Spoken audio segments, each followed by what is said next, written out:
Okay guys, thanks for joining me.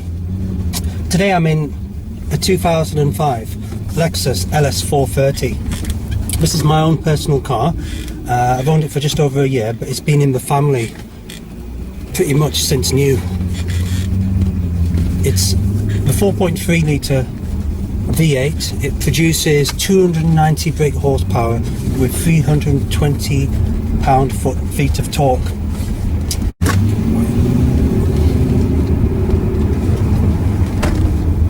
The V8 is just so effortless to drive, instant power, instant torque, just so smooth. I mean, if you watch a mixed video, I presume you've watched a few LS430 videos before, and I've driven all kinds of cars, and I've got to say it's right up there.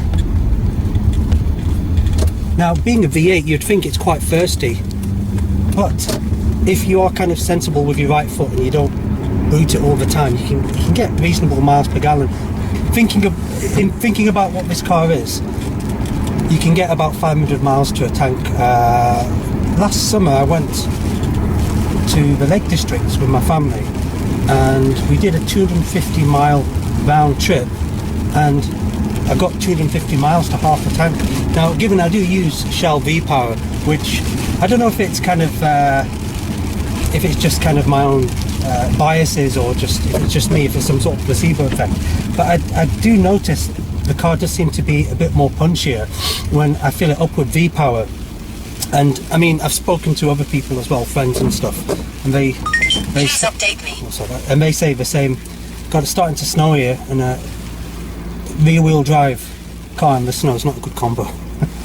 So, what can I tell you about the car? Well, if you never owned one before, I would advise just to take it for a drive, because there's only so many videos you can watch. You have to kind of actually take the car for a drive yourself. Fully loaded. I mean, it was first introduced, I think, about the year 2000, the year 2001, and the early versions didn't have the air suspension, and they didn't have some of the other features.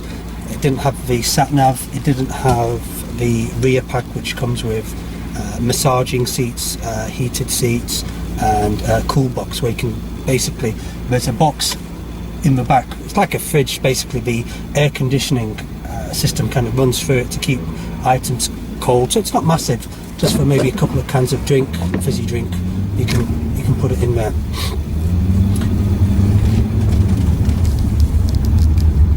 Now, I've never owned something like a Bentley or Rolls Royce, but I can't imagine the kind of quantitative and qualitative differences being justified by the price. I mean, obviously you buy kind of what is within your budget. Now, there's this kind of I mean, I've watched lots of videos on YouTube, probably like yourselves, all different cars, and people say that with things like Rolls Royce and Bentleys, you have to spend a lot of money maintaining it, which is to be expected. But one of the things which I think, for me personally, which is off-putting with these sort of cars, is the reliability. Now, you're not going to expect it to be as reliable as something like a Toyota Corolla, but for me, I think unreliability is not a sign of luxury. You go to a 5-star hotel and you call the room service and you say, oh, please can I order a pizza or whatever, and they say, oh sorry sir, the cooker's not working, or the coffee machine's broken down. What sort of service is that? You want yes, and you want it on a silver platter, and that's what you want with luxury cars. So I've had two Lexus LS400s, a Mark 1 and a Mark 3. Now they're very nice cars, and they were 4 litre V8s, and they were kind of what popularised the trend of the Japanese car industry really kind of getting into the luxury market, because at that time it was really dominated by Audi, BMW and Jaguar.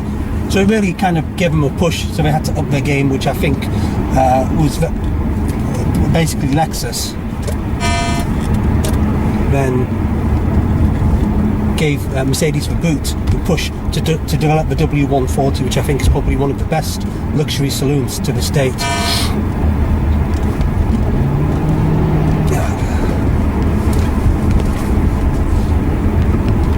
What is it like to drive this LS430? Well, I'd say the best way I can describe it is like gliding.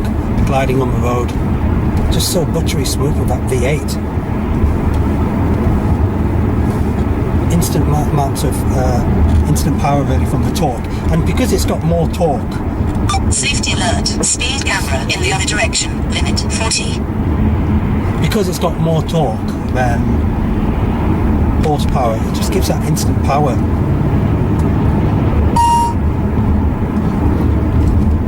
I use this car for motorway commutes up and down, and it's a perfect car for, you know, for my needs. I mean, I've had sports cars in the past, and the problem with sports cars is the novelty of them wears off. You know, being low down, noisy engine, revving, high revs, it just gets tiresome and boring. But with this, you can drive it for hours and hours and hours, and you feel relaxed. I mean, for me, one of the nicer things is when you've had a long day, a stressful day at work, or you just had a difficult day, getting into this car just puts you in a really good mood. It just relaxes you. It's like having your own butler. You turn the ignition,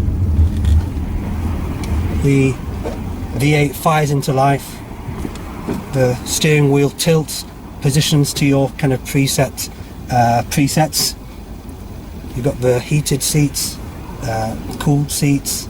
Unfortunately, it doesn't have massaging seats at the front, but I think maybe that was for safety reasons, because the last thing you want to do is kind of fall asleep behind the wheel, and I could see for some people it could be very easy. You can't even hear the engine. I mean, it's quiet as an EV. My wife's got a Prius, and honestly, when this is at standstill at the lights, you just can't hear the engine. Now, I'm the sort of guy who likes stock. I love stock. Just as Lexus intended it is how I like it. I've seen some people on the Lexus forums kind of do something called VIP or big body. I mean, I think that's just a surefire way to vulgarize a lovely car, lower it and put a silly body kit on it. No. You want it as stock, standard.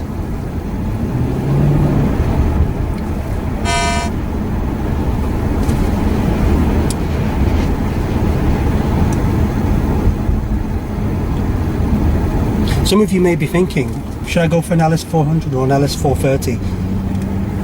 Well, again, it's really subjective, kind of what you prefer. If you want something which is going to be more reliable and you won't need to spend as much money on it maintaining it, go for the LS400. If you're not too concerned about that, if you want, in my opinion, the better car, now better, I mean, has a nicer interior, the cabin is a lot nicer. It seems more modern, given that it's getting on now for about 20 years old. Now, the LS430 started with the first generation, 2000, 2001. I think it was 2003, 2004 had a facelift. So the differences between the facelift version and the pre-facelift were that the first version had a 5-speed gearbox, automatic of course, and I think the gearbox was supposed to be a bit better because it had a dipstick where you could check the level of the fluid. With the facelift version, it kind of received changes to the lights, which I personally prefer the look of. It looks nicer in my opinion. It received the 6-speed gearbox, sat-nav, reversing camera, and I think that's about it basically. So there's not much difference between the two. It isolates you from the outside world, which is a hallmark of a quality car. One of the ways it does this is because of insulation in different places, but also it's got double glazed windows, which if you go for the pre-facelift, sometimes they develop like this mark here. It's one of the common problems, but they rectified that for the facelift model. The LS400 and the LS430, they've gone up in value recently, and I think one of the reasons is because people are starting to kind of twig to cotton on just how kind of good they are.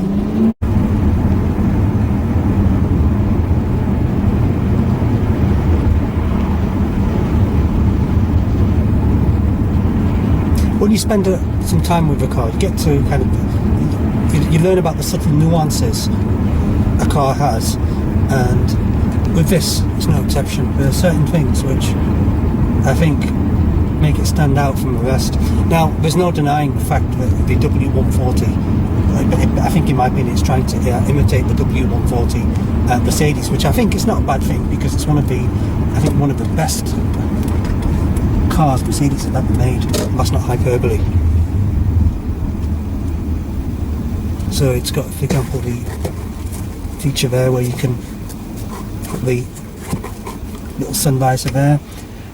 Apparently, I was reading up, this the dashboard Please update me. was based on British Airways first class and luxurious Japanese hotels. So I think they've got it kind of spot on with the design. I mean, I'm quite a big guy, 5'11", 14 stones, and I've got plenty of space. I mean, I've been in some cars, some luxury cars, and they're just too small for me. I just feel like I'm going to break them. But with this, it seems quite robust, quite solid design. I mean, my uncle kind of does this, and he said it's like patting a horse. It's just solid. You get a feeling of solidity in it. Put your foot down a bit. You never get sick of that.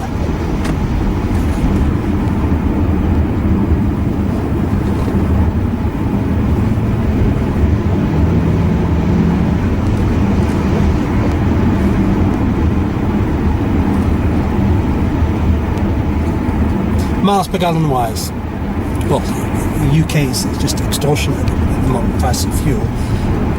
But you'll average about. Actually, let me look on my truck computer. What am I getting?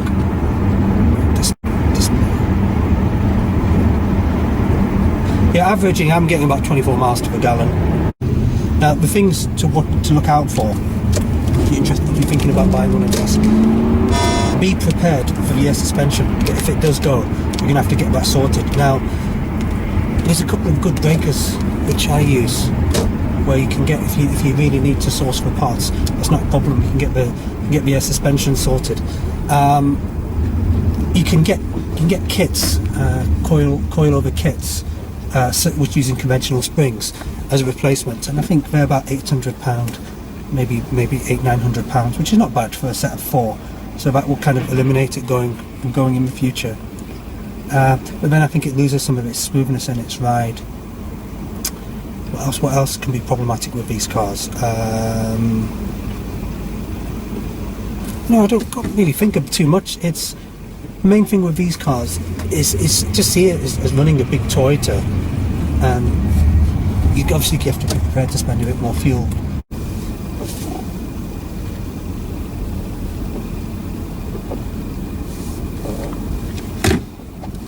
Now, the title of the video, should you buy an LS430? Absolutely, you should buy one. In fact, before the government makes it too difficult to drive these kind of vehicles, you need to experience a V8 at least once in your life. Now, traditionally V8s are put in kind of sports cars, big powerful cars, but with this V8, it's been kind of, I think, tuned for refinement, which I like. I mean, it's not anything like a Ferrari or anything like that, where it's going to be kind of high revving, in my opinion, irritating. It's going to be used to make you feel relaxed. Don't get me wrong, it's got power, this car. Put your foot down and it will shift. But that's not the point of the Lexus. The point of it is just to kind of get you from point A to point B in a comfortable, relaxed way. Okay, so this is a V8 power plant, 4.3 VVTi, known as also the 3UZ-FE. American viewers, I know you pronounce it as 3UZ-FE. So we've got this engine cover here, so if you remove that, it gives easy access to all the cylinders, etc. Dipstick, some modern cars don't even have dipsticks, which I think is ridiculous. Coolant level, brake fluid and power steering fluid. So very easy for you to kind of check those, of course, on a cold day. So of course I had the cam belt and water pump and everything done then. So that's the engine bay, battery there.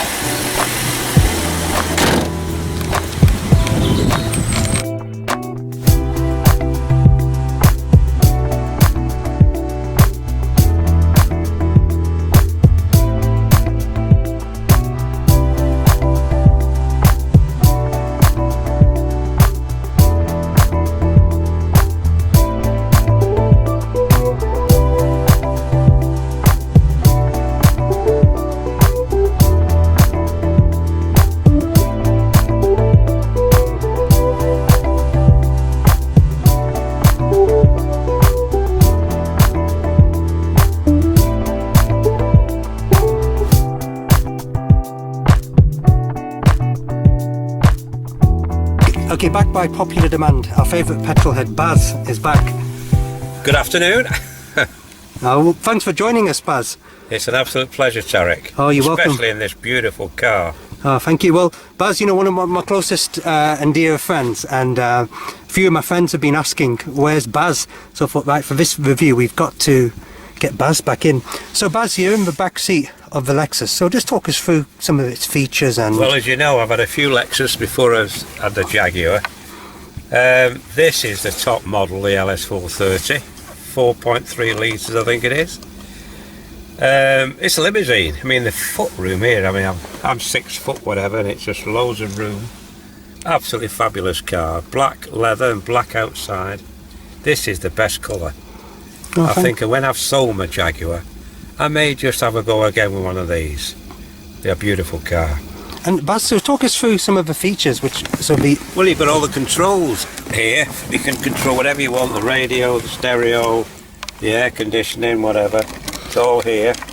So this is a massaging... A massage, now this is, oh that's nice on my back. See? I've had a bad back lately, I'll just keep that going, that's nice. Look at this under here, look at this. Fabulous, fabulous. Look at this. Is this the blinds for the, hang on, that's the heated seats, isn't it? Yeah. And that's the blind at the back. Yeah.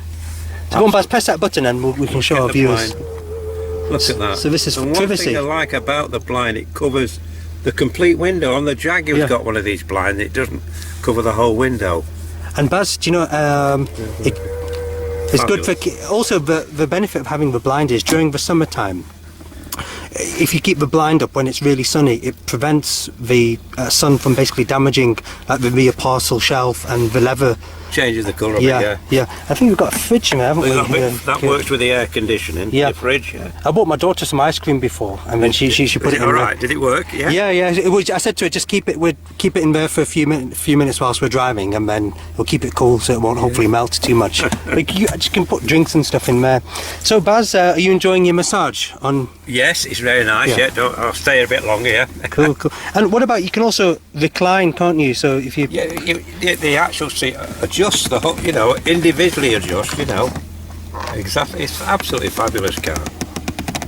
I think when these were new, I think they're about 67, 80,000 pounds. Yeah, they were, because I think the LS400 started off really as BMW's competitor, BMW and Mercedes, and then this is the kind of the evolution of the LS400, isn't it? The next model after. And this is the facelift model, isn't it, on the LS430? Yeah, that's right. I forgot what year you said it was now. Oh, this is 2005. 2005, and just looking at it, looks brand new. And Baz, how do you find the seats in the rear? Are they comfortable for you? Do you have enough support? Yeah, fine. Yeah. So if we recline you, so this is all the way, and the seats is, see how far it goes quite. Leather, and what we can do, I mean, let's move it forward. Even if you can move it forward, and sleep in it. You've got enough space. Yeah. And in fact, Baz, what we're going to do when we go for a drive, you can sit here as a passenger, so you can see what it's like you can give commentary on as a passenger. When you're driving, etc. Yeah, fine. Okay, cool. So Baz, talk us through the rear. I think it's got rear blind, doesn't it? Yeah. Now these are really good. These. Just look at this. You know, absolutely. I love this touch. Look at that. Privacy. Whatever. Absolutely fabulous. It's absolutely marvellous. They thought of everything, and this is real wood, you know. Is it Yamaha wood? Did the Yamaha piano people, I think? Yeah. Same sort of wood. Yeah, basically what what I heard was that Lexus they commissioned Yamaha to make this wood veneer, but what they basically designed the wood in some way. I don't know how they did it. So it had some sort of acoustic pattern, so that when the sound is on, it kind of reflects in a certain way. So I don't know how they managed it. Works but beautiful though, isn't it? Okay, cool. Yeah. And it's got also, I think, a vanity mirror. This is a nice feature, a vanity mirror for the passengers. Oh, I should have had a shave this morning, but I haven't, not to worry.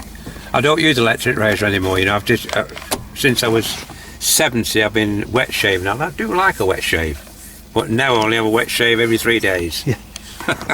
No, not that you really want to know that, but I thought I'd throw that in. Oh, thanks, Baz. Look, that is absolutely amazing. I didn't know it did that. Yeah, so when... Right back to the normal position. Yeah, so when you... When I've adjusted it, when you get to now, open the door, should like that just goes back to let it get... So I think, recline, so it makes it easier to get out. Yeah. Okay, cool. Absolutely. Okay, so Baz is going to help us talk about the passenger side. So we've got all the adjustments here, so... Yeah, fantastic. Backwards, forwards, lower, higher, it does everything. I think, you see, I remember that in the middle one, that takes you higher, and the reclining. I can remember all these. And then you've got another one for the lumbar support here. Oh yeah. So you've got that. And then it's a lovely position to be. So, and look, the glove box. Beautiful. So talk us through, what is it like as a passenger? In this car? Yeah. Well, it's absolutely luxury. It really is, you know. I mean, you drove behind it, it's just, you can't hear the engine, but it's done over 100,000 miles on this. Absolutely lovely. It is. And yeah, everything is just the same. Lovely. Even the sun visors are padded, lovely material. You know, they have cup holders in the LS430. Yeah, so it's just here. Ah, that's the one little, yeah, that's it. Look at that. Yeah, cup holder that's got everything. And you've got your heated seats on, Baz, because it's pretty chilly today here. It is, yeah. This one also has passenger and driver knee bags. Does this being the facelift, they received extra safety features. Right. The driver and passenger knee bags. Knee bags, yeah. So that's good for safety. And it's got the sunroof. Yeah. Oh, this is what I missed on me Jaguar. I've got to say that. Yeah. And like beautiful. That. Open it fully. What does Lexus stand for? Do you know? I think I can remember, but I think because it was made for the American market, it stands for luxury sedan. I think luxury sedan. So sedan being American word, I think, for saloon, isn't it? Yeah. Luxury saloon. Yeah. LEX. What about? Hang on. LEX US, isn't it? Lexus. Yeah. Oh, actually, I don't know what Lexus stands for. Yeah, I think that was the idea. It does stand for something. I used to have a really big book. I bought a really big size A3 size book, and it explained exactly the market they were heading for. You know, they spent millions, didn't they? Really, on the LS400 they did. Yeah. And then they made the second vehicle, and it's beautiful.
subscribe.